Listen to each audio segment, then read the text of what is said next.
Do you have a word for 2020? Hi, this is Paula Ramm, and I help direct sellers grow their businesses without leaving home.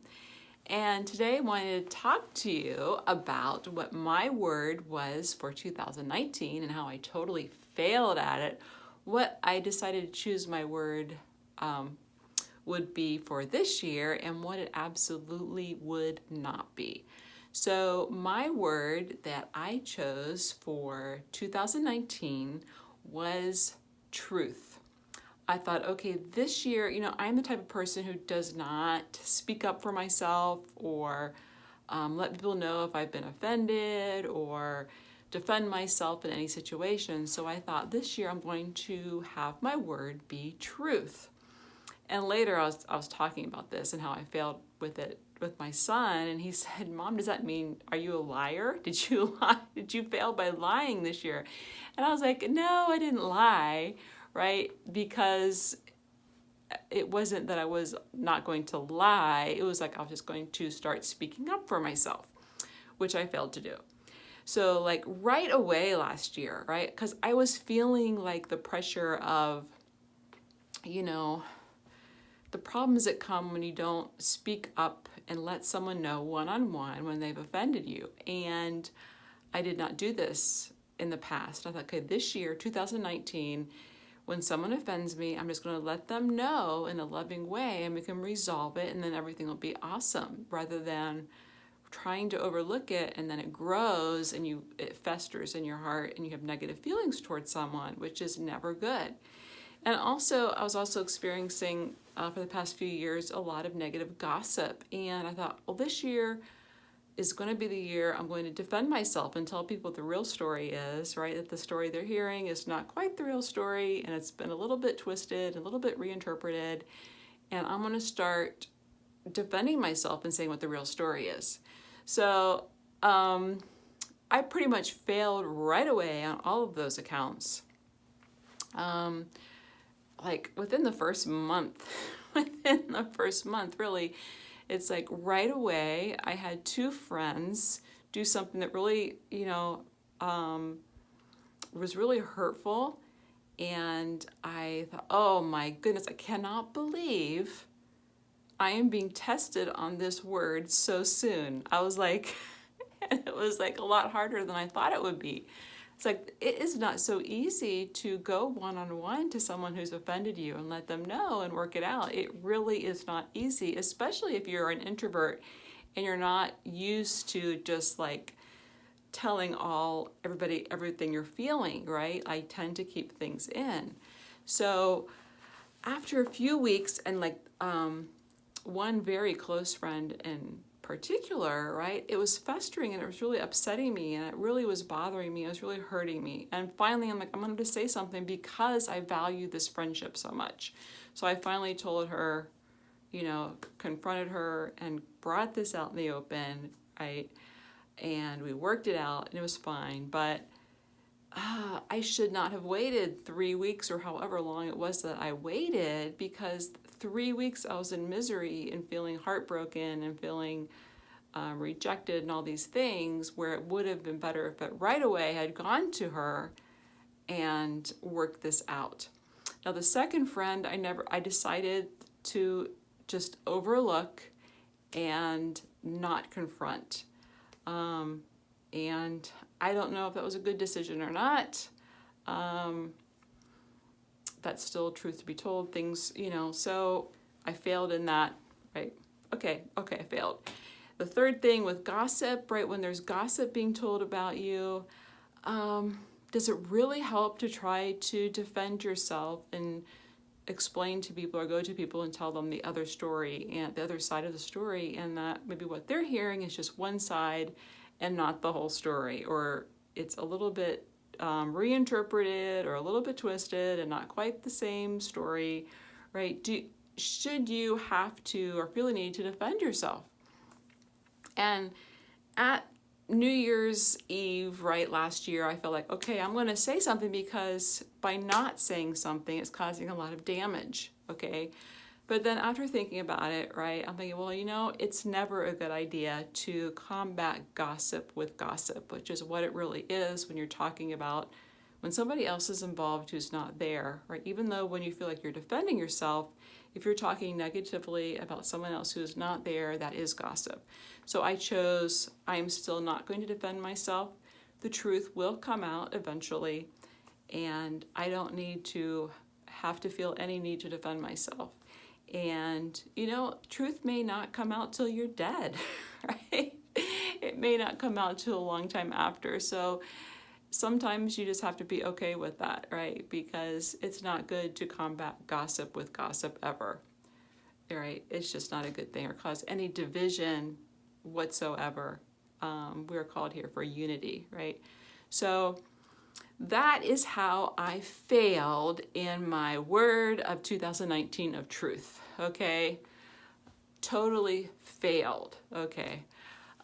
So this year I was like, I don't need a word. That is just a fad. It's just a trend people are doing. I'm not picking a word, right? I'm not picking a word. Failure at that, it's a fad. I'm not going to do it. But then as I've been working on things and we were planning our year and vision casting for the year, there was one theme that just kept coming up that was super important and that I needed to focus on. And I thought, well, you know what? Maybe I will make this my word for the year because I was seeing how important, how vital it was. And the word was focus. How important focus is for achieving anything worthwhile in your life or in your business. Whatever is worthwhile, whatever you feel is important for you to accomplish, then you need to totally focus on it. And that takes a couple of different forms. It takes the form of arranging your time so that you have focus blocks of time to focus on this goal and that goal only at one time. You set aside, deliberately, intentionally set aside time to focus on this goal. I have just been seeing in my own life and repeatedly in other people's lives that I have been coaching or talking to, I see this time again, especially among moms who are also trying to run businesses, is that they are so frazzled. They are so frazzled and stressed out by multitasking, trying to do too many things at one time, at the same time, literally at the same time, right? And I know you've seen the studies that multitasking doesn't work. It just is causing stress and is causing burnout, right? And ladies feel pulled in so many different directions. They feel pulled from their family to their business to other important areas of their life, and they feel like they're failing at it all. So that's because they're trying to do too many things at the same time, and they're like switching gears all the time, trying to do everything. They're trying to fit like business into little snippets of their life and trying to fit things in. I see this all the time as a way to be able to run a business while having a family and children. Moms are trying to fit business. Okay, you get a 2-minute snippet of time, send this text to somebody, right? For a customer or something. You get, this snippet of time, do this. So they're like promoting that it's a good way to run a business by running it in the snippets of your life that you have free.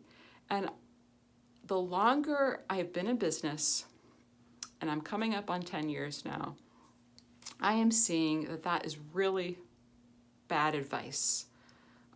Just from what I've experienced in my own life and what I've seen in others' lives, when you do that, you always feel frazzled and you never get anything really of substance accomplished, and you go to bed at night feeling like a total failure, like you got nothing done.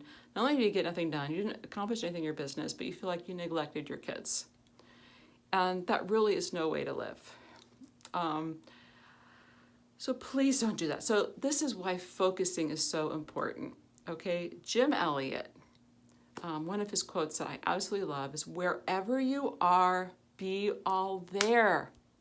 Wherever you are, be all there. So this is why if you are with your children, be all there. Do not have your phone. Do not try to send a text to a customer in a snippet of time when your kid is looking away or playing with a toy. Do not do it, right? You don't want to be that mom who is distracted or on her phone when she is with her kids, right? Your kids see that and they're thinking in their mind, Mom, am I important or not? Do you love me or not? And if they see that their mom is always distracted and not really present, not really there with them, right, they're not going to feel truly loved and accepted. So I really admonish you, moms, like when you are with your kids, when you have that time with your kids, be all there. I can't stress that enough. Be all there. Be all there. And I've made that mistake myself.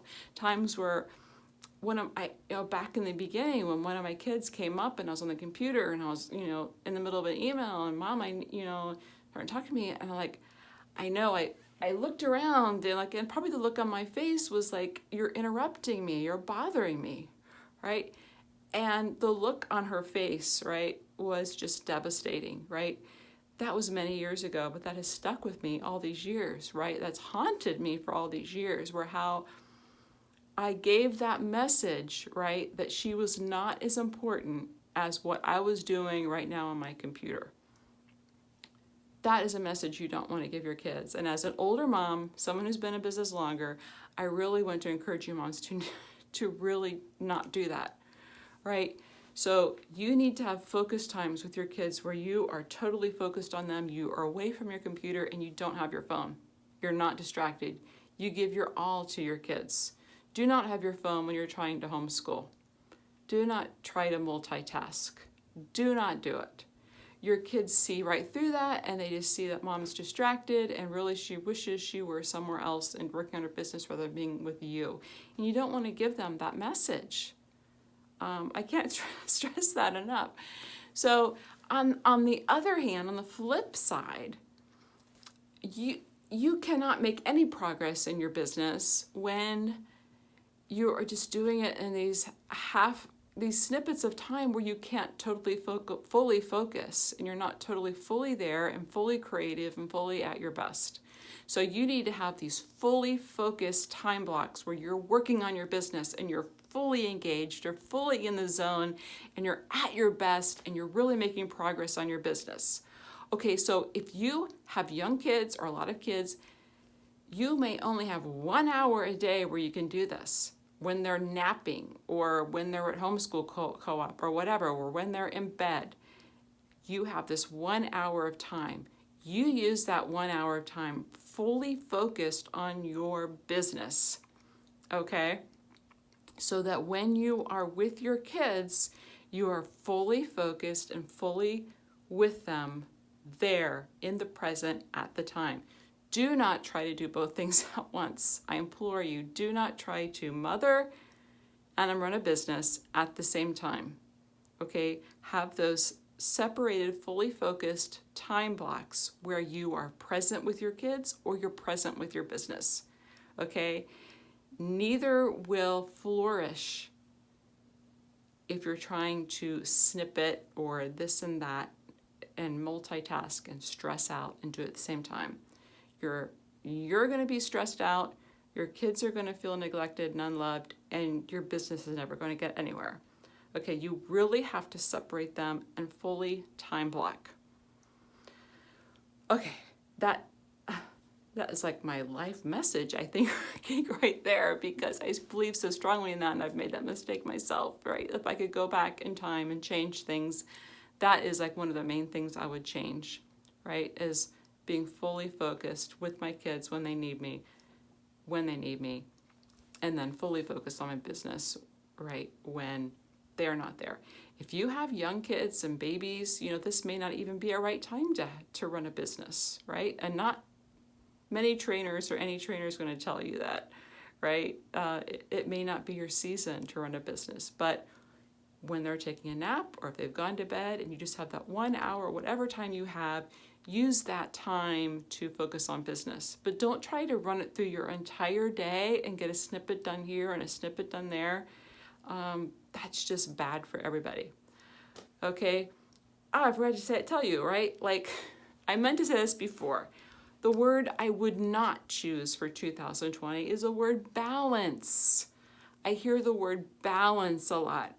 Like, you need to, the moms who feel they need to balance family and business, okay?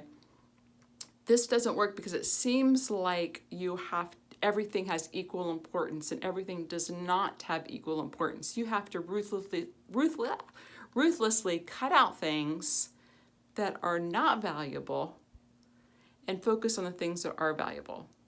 Okay, spend more time on the things that are more valuable and less time on the things that are not. And so balancing has this like, okay, equal, everything's equal, and like give equal time to everything, or maybe even, doing everything at the same time equally, right? And again, that gets back to multitasking that doesn't work. And then nothing works. You fail at everything. You fail at the kids and you fail at your business, right? So it's like you almost have to, it's not balanced, but it's truly focusing on the things that are important. That's why it's truly important to vision cast and know what are the important things in your life, and is it the season to focus on this or that, okay? And then to look at your day, look at your schedule, and see when you can fully focus on your business, right? And when you can and should fully focus on your children, okay? Because that is way more important.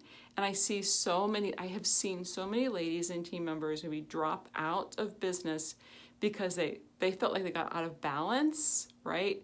But I think it's just because they were trying to multitask and do family and business things at the same time, switching back and forth, and it was too much conflict. It was too much conflict. This is where the magic of the focused time blocks will really work for you, so that you can run a business and have a family at the same time. So it is focus and not balance. Okay, don't try to see everything as equal and doing everything equally at the same time, whatever. So see what are your top priorities, your top goals, what's important to your family. Sit down together with your husband, your kids, talk about that for the year and see what's important. Again, this depends on what season of life you're into, whether you have babies and toddlers or whether you have older children, okay? So if you might have a lot of kids, and you might have babies and older kids, okay? And this is where I encourage you, the older kids can have a block of time where they watch or teach the younger kids so that you can have your focused business time. Okay, this is a thing that I've used, where the older kids have helped the younger kids or helped out with the homeschooling or different tasks so that I could have that focused business time. But if you don't have any older kids and you just have younger kids and babies, again, it may not be the season of life for you to try to run a big business, right? You might be able to do little things as a hobby or here and there, but to run a successful business, you really need that focused block of time, okay? So that's why my word of the year for 2020 is not balance, but it is focus, and why it absolutely is not truth, because I'm still figuring that out. So I really hope this helps you guys. This is just really things that I have learned, and I just really want to help you, other moms who are struggling with these things of work, family balance, right? It's just down to those focused block times where wherever you're doing, be all there. Be all there. Don't try to do multiple things at once. Be all there. Be all there for your kids. Be all there for your business. All right. Talk to you next time, guys. Bye.